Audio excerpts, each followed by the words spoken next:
Cuerpos inadecuados, el desafío transhumanista a la filosofía, es un libro del filósofo y epistemólogo español Antonio Diegues, publicado por editorial Herder en 2021, en el que Diegues, especializado en filosofía de la ciencia, realiza un análisis enfocado en el transhumanismo para determinar qué es el transhumanismo y cuáles son sus consecuencias, e invita a una reflexión profunda de nuestra parte como seres humanos y como sociedad.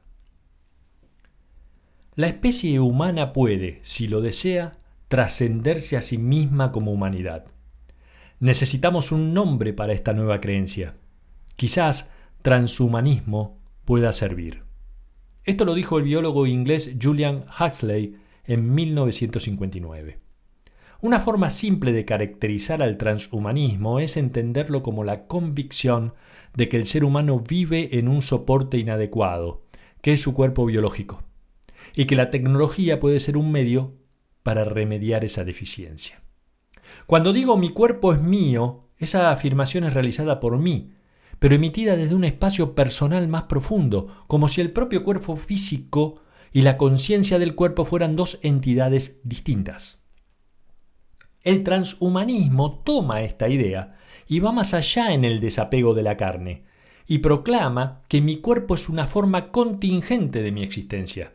Es decir, que puedo ser o no parte de ella, que yo podría existir más allá de mi cuerpo, pudiendo superar esta condición gracias a los avances en ciencia y tecnología. El transhumanismo es muy polifacético, ya que si bien podría ser calificado de movimiento cultural, tiene también implicancias en la filosofía, el arte, la religión, la ciencia y cada vez más en la política. Se define por la defensa activa de la mejora del ser humano por medio del uso de nuevas tecnologías, particularmente la biotecnología, la biónica y la inteligencia artificial, y los aspectos para mejorar podrían ser físicos, mentales, emocionales y hasta morales.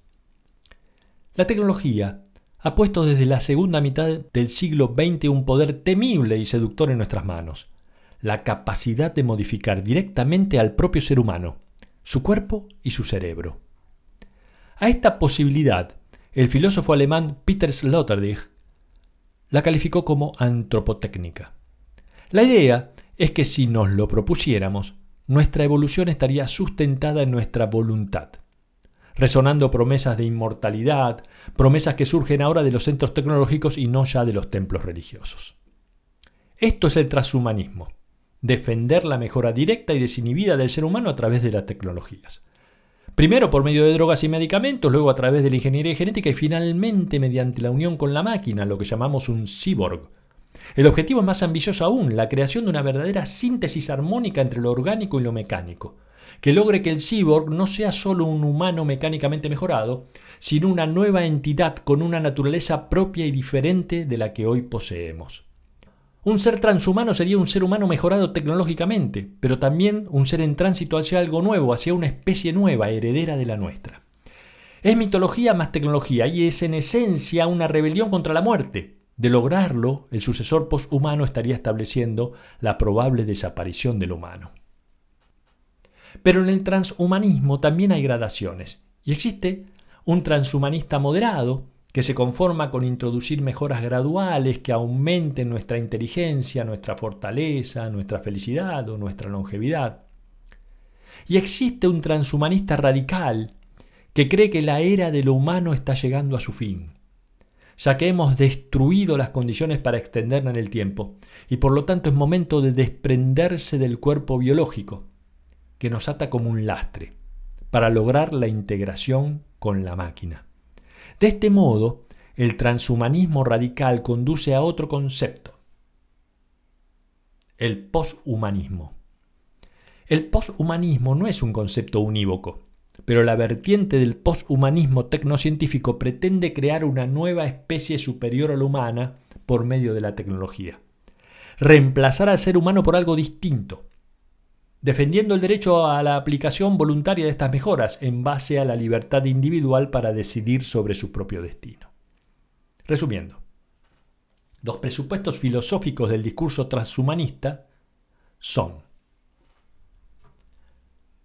que no hay distinción entre lo natural y lo artificial, ya que lo artificial es obra del ser humano. Un cyborg, por ejemplo, sería el caso más concreto donde la frontera natural-artificial se hace más borrosa, ya que lo artificial se incorpora de una manera natural al funcionamiento del cuerpo tanto como las partes orgánicas naturales. Que no hay separación entre lo vivo y lo no vivo. Un ser artificial lo suficientemente complejo sería indistinguible de un ser humano en lo esencial. Por eso, un robot con una inteligencia igual o superior a la humana debería tener también derechos y consideración moral. Un ejemplo sería una máquina a la que se le hubiera volcado el contenido de una mente humana. Considera que la vida como la mente pueden definirse en términos informacionales. La vida no es más que un sistema de información digital codificada en el genoma. El transhumanismo considera que el valor que puede tener el ser humano y el significado de la vida es independiente del tipo de soporte material sobre el que se asiente, sea el cuerpo o cualquier otro soporte. Para el transhumanismo, el cuerpo biológico es algo despreciable y liberarse de los condicionamientos biológicos es parte central del proyecto transhumanista. La sociedad del futuro será mejor que la actual, dice el transhumanismo, por el mero hecho de estar compuesta por seres mejorados, y la sociedad será reflejo de esas perfecciones. No existe tal cosa como la naturaleza humana. Todo es mejorable, sostiene, y debe estar sujeto a cambio. Los críticos al transhumanismo suelen afirmarse en la defensa de la naturaleza humana como intocable, y fundamentalmente en la dignidad humana que sería vulnerada por cualquier modificación biotecnológica sustancial. Pero si bien el transhumanismo ha recibido muchas críticas desde lo ético, debiera recibir muchas también desde la perspectiva social y política. Por ejemplo, ¿qué efectos tendría sobre los sistemas sanitarios públicos o las jubilaciones una significativa extensión de la vida humana? ¿Cómo afectaría a la identidad personal la extensión de la vida mucho más allá de un siglo? ¿Los individuos biomejorados serán tratados de manera similar a las personas normales por los sistemas sanitarios? ¿Hasta qué punto todos estos cambios pueden ser controlados y quién debiera ejercer el derecho de control? ¿Quién financia la difusión del transhumanismo y con qué intereses? Salvo honrosas excepciones, Ortega y Gasset, Heidegger, Arnold Gehlen, Gunther Anders o Peter Sloterdijk, la filosofía del siglo XX no le ha prestado mucha atención a la tecnología, tratándola como algo periférico y secundario. Pero el transhumanismo ha puesto en evidencia de qué modo la tecnología es un aspecto crucial en el destino del ser humano. Y no basta con seguir pensando a la tecnología solo desde su costado instrumental. Cuando se habla de manipulación genética, hay una posición extendida y dominante que entiende que es moralmente aceptable aplicarla al ser humano solo con fines terapéuticos y de ninguna manera debiera incidir sobre la línea germinal o con fines puramente mejoradores. Como en todo desarrollo tecnológico, es imposible predecir todas las consecuencias que tendrán en el futuro las técnicas de edición genética en el ser humano. Una consecuencia positiva obvia es que a través de estas técnicas de manipulación genética se pueden eliminar del genoma humano manifestaciones que hacen enfermedades genéticas graves. Y de hecho ya estamos comenzando a ver resultados, que dado que no afectan la línea germinal, no despiertan recelos éticos. Pero existe un temor generalizado de que ya se esté abriendo la puerta a la creación de bebés poseedores de rasgos elegidos por sus padres expresamente para ellos. Algunos creen que el camino conducirá a la creación de un supermercado genético basado en una eugenesia liberal que entregue a los padres la libertad para decidir sobre rasgos fenotípicos observables de su descendencia. Sin embargo, los defensores de esta eugenesia liberal entienden que no se le pueden hacer las mismas críticas que se le han hecho a la eugenesia tradicional. La diferencia, según ellos, sería que en la eugenesia tradicional la elección de rasgos estaba marcada por ideales racistas originados en el Estado.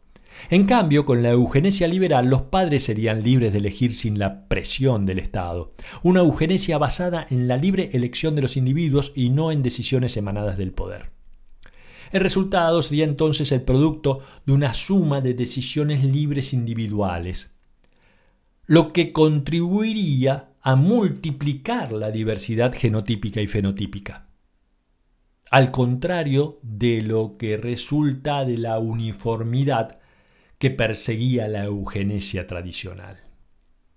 De todos modos, para los críticos, la eugenesia liberal no podría evitar los mismos problemas morales de la eugenesia tradicional. Ciertas transformaciones, como la posesión de una inteligencia mayor a la normal, tendrían incidencia, por ejemplo, en el acceso al trabajo. Además, dado que la capacidad de acceder económicamente a estas tecnologías es muy limitada por el alto coste que tienen, se estaría gestando una casta genéticamente mejorada basada en su ventaja económica. Es decir, a la actual desigualdad social se le sumaría una desigualdad biológica.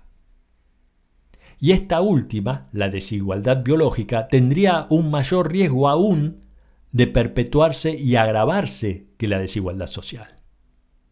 Por eso, para evitar estos escenarios distópicos, es que se entiende que el uso terapéutico de técnicas genéticas es legítimo, pero no las utilizadas para mejorar la especie. Aunque a ciencia cierta es difícil trazar una frontera clara entre el uso terapéutico y el uso mejorador. Otro aspecto en que se apoya el transhumanismo es el aspecto informacional. En tanto, la ingeniería genética se considera la herramienta más adecuada para el biomejoramiento del cuerpo y la mente humana. La unión con la máquina sería, para los más radicales, el objetivo final. Ingresar a un proceso de ciborgización para llegar al último objetivo, el volcado de la mente a una computadora.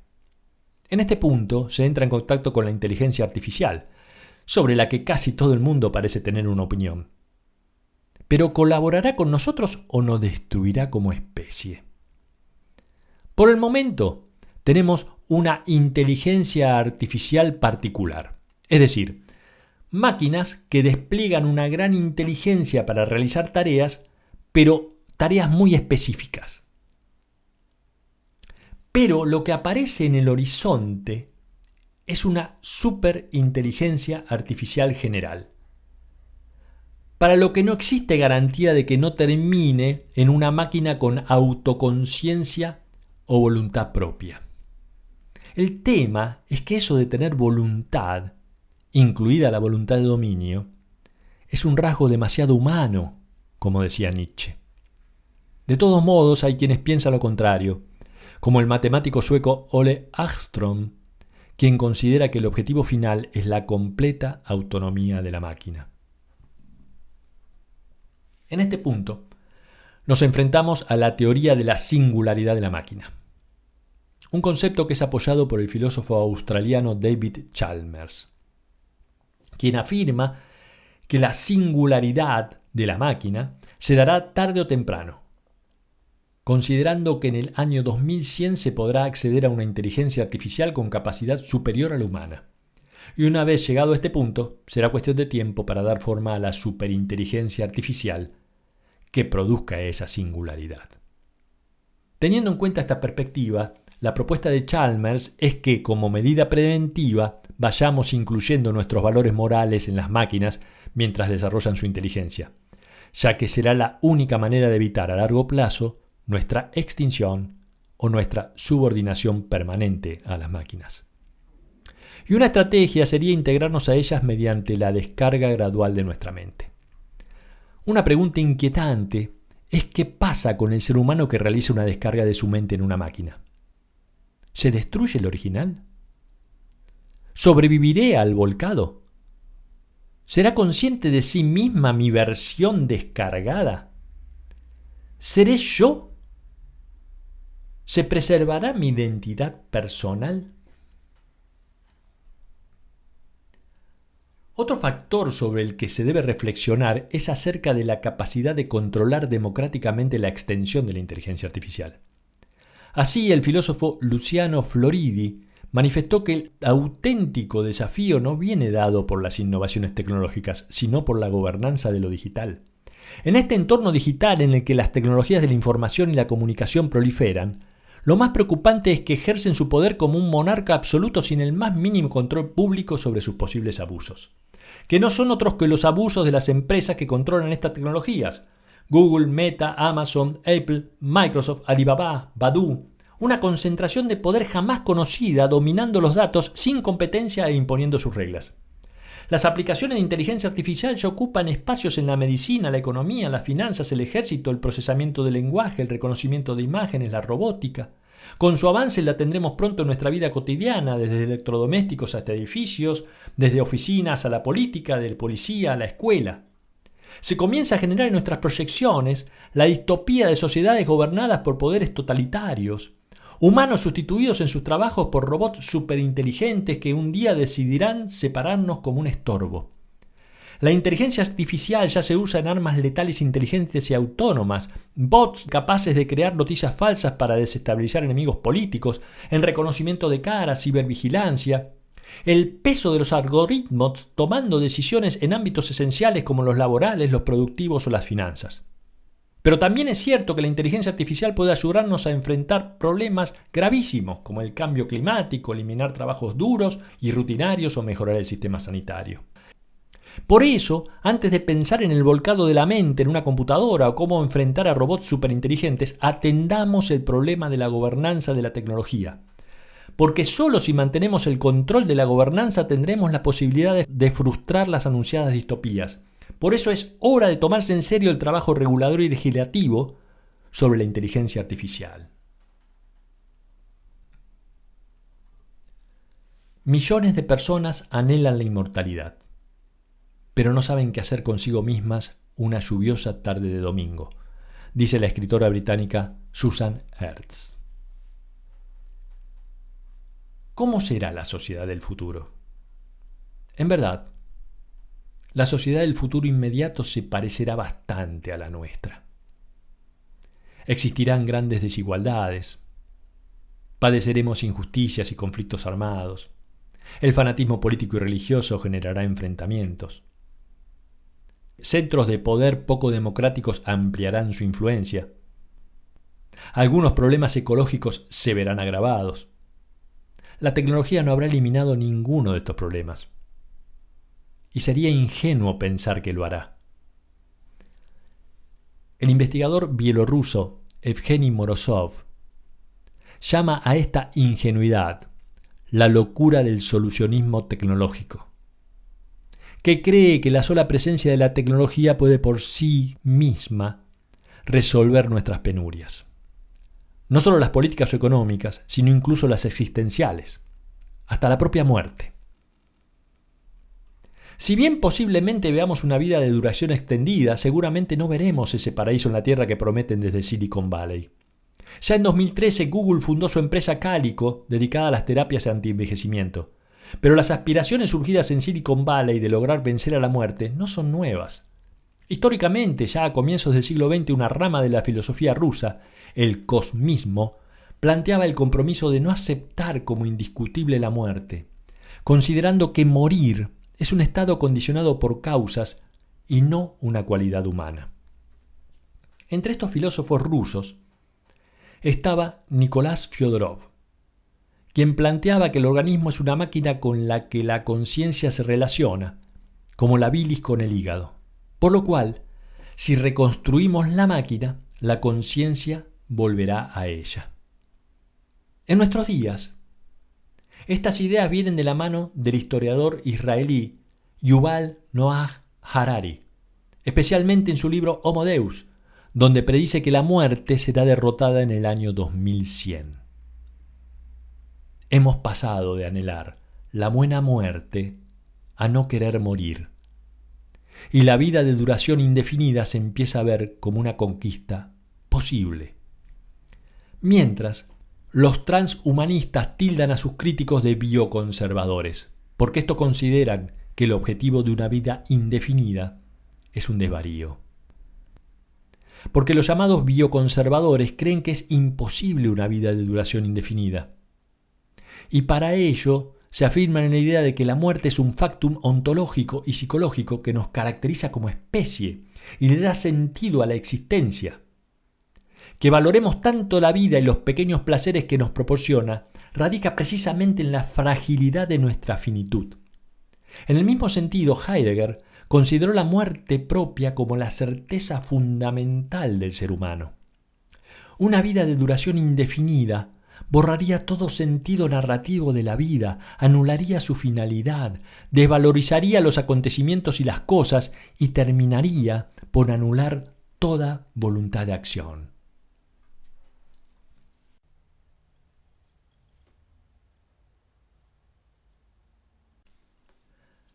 Algunos transhumanistas, conocedores de la dificultad de alcanzar avances reales en la extensión de la vida a corto plazo, apuntan al procedimiento más tecnológico de escapar de la muerte: volcar nuestra mente en una máquina. Pero esta propuesta también encierra graves dificultades porque la noción de mente que subyace en estas ideas es cuestionable, ya que se considera la mente como algo análogo a un software que se puede trasladar a diversos hardware y seguir funcionando normalmente. Surge la cuestión de la identidad, ya que suponiendo que se pudieran hacer copias de mi mente para insertar en cuerpos mecánicos, nada garantizaría que el resultado siguiera siendo yo. Incluso hay quienes afirman que volcar la mente en una computadora no sería la forma de conseguir la inmortalidad, sino de morir. El transhumanismo sobrevuela de forma muy ligera sobre cuestiones de tipo político y social, ya que los transhumanistas tienden a pensar que problemas como la desigualdad, la pobreza o el deterioro ambiental tendrán soluciones tecnológicas. Son promotores de una sociedad tecnocrática en la que queda poco espacio para el debate público. Pero ningún sistema de seguridad social está preparado para un horizonte transhumanista. Bastaría pensar en los sistemas jubilatorios, en el hecho de que si viviéramos centenares de años deberíamos trabajar más tiempo e imponer estrictos controles de natalidad. Deberíamos cambiar cada tanto de profesión y se disolverían los lazos familiares, ya que nuestros hijos y sus descendientes se convertirían en extraños. Pero entonces, ¿por qué el discurso transhumanista resulta tan atractivo? Una respuesta sería que se debe a que el temor a la muerte y la búsqueda de la eterna juventud es un sentimiento muy extendido entre las personas. El debate sobre el transhumanismo ha estado marcado por los extremos. Y hay cierto sector del transhumanismo que busca esa polarización para presentar el debate de manera contrastada entre bioconservadores y tecnoprogresistas. Los bioconservadores incluían a la derecha religiosa y los que defienden la moralidad humana, así como también a los ecosocialistas y a los defensores de la ecología profunda.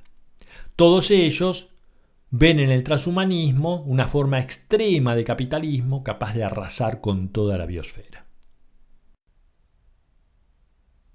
Pero la posición favorable al transhumanismo ha logrado la adhesión de gran cantidad de filósofos y científicos de prestigio. La razón: ven el final del ser humano como el inicio de algo mucho mejor, que trascenderá los límites biológicos de nuestra especie. Es cierto que en nuestra época las fronteras del humano se han desdibujado como consecuencia de los avances científicos. Las máquinas que diseñamos son cada vez más humanas e interactúan fluidamente con nosotros debido a los avances de la inteligencia artificial. Estos han sido los fenómenos que han motivado a los filósofos por repensar la naturaleza humana y preguntarse: ¿qué es exactamente lo que nos hace singular como especie? El ser humano ha cambiado y seguirá cambiando a lo largo de su historia evolutiva. No hay en el ser humano nada inmutable ni totalmente exclusivo. Si el ser humano es un organismo cambiante, ¿por qué su estado actual debiera ser congelado en el tiempo para considerarlo como su naturaleza intocable? ¿Por qué no sería bueno acelerar mediante la tecnología ciertos cambios deseables en el ser humano? La justificación más habitual para defender la prohibición de modificación de las características que son el núcleo de la naturaleza humana, mediante la manipulación genética de la línea germinal, es que socavaría la dignidad del ser humano. La dignidad es un factor muy enfocado cuando se trata de convicciones políticas y éticas, aunque no existe una definición precisa de lo que realmente significa el término dignidad. La versión más influyente es la de Kant. Dice Kant: las cosas tienen valor relativo y pueden ser reemplazadas por otras cosas de valor equivalente. Pero las personas, sostiene, no tienen un valor relativo. Valen por sí mismas. Las personas son fines en sí mismas y por ende tienen todas el mismo valor intrínseco, absoluto. Como consecuencia, las personas no tienen precio como las cosas. Las personas tienen dignidad. La dignidad no depende del cumplimiento de la ley moral, sino que depende del mero hecho de existir. Actualmente, se apela a la dignidad humana para pedir la prohibición de ciertas biotecnologías que supuestamente cosificarían al ser humano. Se utilizó esta postura contra la inseminación artificial, la investigación con células madre, contra la clonación reproductiva, la creación de embriones animales con células humanas, o contra la edición genética de la línea germinal en nuestra especie. Es normal que cuando se debate el tema de la modificación genética de la línea germinal aparezca la exigencia de que se respete la dignidad humana ante la posibilidad de que se modifique la naturaleza humana. A esta postura adhiere el filósofo alemán Jürgen Habermas. Habermas entiende que la intervención técnica en el genoma de un embrión, excepto cuando se trata de evitar enfermedades graves, encierra el riesgo futuro de reducir los espacios de libertad de esa persona para forjar un proyecto de vida autónomo, ya que otras personas han tomado fundamentales decisiones previamente a él. Si, como sostenía Kant, la dignidad humana se refiere a un valor intrínseco y absoluto del ser humano, debe existir el valor moral de preservarla, y no debieran permitirse modificaciones que pudieran transformar su especie. Lo que no explica esta postura es por qué debiera la especie humana protegerse según su estado actual, y no con las características que tenía en su origen, o hace 10.000 años, o las que pudiera tener en un futuro dentro de 1000 años. Si nuestra especie es producto de una evolución biológica permanente sometida a cambios. Para el transhumanismo, el genoma no hace a la dignidad. No es un factor que atribuya dignidad al ser humano. Es solo una información cambiante a lo largo de la vida de un individuo almacenado en ciertas moléculas. Y se pregunta, ¿por qué una mutación dañina producida de manera natural debiera ser considerada algo digno, pero una modificación provechosa pero artificial sería rechazada por lo contrario? Porque si así fuera, sostiene, deberíamos oponernos a la quimioterapia, que puede causar mutaciones a la línea germinal. Aunque no debemos confundir, modificar el genoma humano no es lo mismo que modificar el genoma de un ser humano. Para lograrlo primero habría que intervenir el acervo genético de centenares o miles de millones de genomas individuales. La cuestión de los límites de la naturaleza humana ha regresado al debate filosófico, en la búsqueda de definir qué es lo que singulariza al ser humano. Quizás la definición filosófica de ser humano más reconocida es la de Aristóteles, como animal racional, aunque nunca Aristóteles sostuvo esta frase de manera literal. Dice Aristóteles que el ser humano posee un alma con logos, a diferencia de otros seres vivos que solo poseen un alma vegetativa, como las plantas, o un alma sensitiva, como los animales. Luego, clarifica las cosas el filósofo al decir que el ser humano cuenta con pensamiento discursivo, lo que suma intelecto y razonamiento.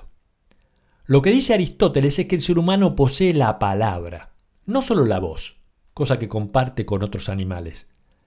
Y es la palabra lo que le permite manifestar lo justo y lo injusto. Por lo tanto, la singularidad humana no está en la razón, sino en la capacidad de raciocinio moral, a cuya función está dedicada de manera principal la palabra. La nuestra es la única especie viva que tiene palabra, y con la palabra logra llevar adelante razonamientos de un nivel de abstracción y complejidad muy alto. Con ello ha logrado formar una cultura acumulativa que termina sosteniendo el avance tecnológico, la normatividad y el universo simbólico del arte, la religión y la filosofía. ¿Y qué pasa con las máquinas? ¿Qué ocurrirá cuando tengamos máquinas superinteligentes? ¿Las consideraremos personas con derechos? ¿Las amaremos? ¿Nos distinguiremos de ellas?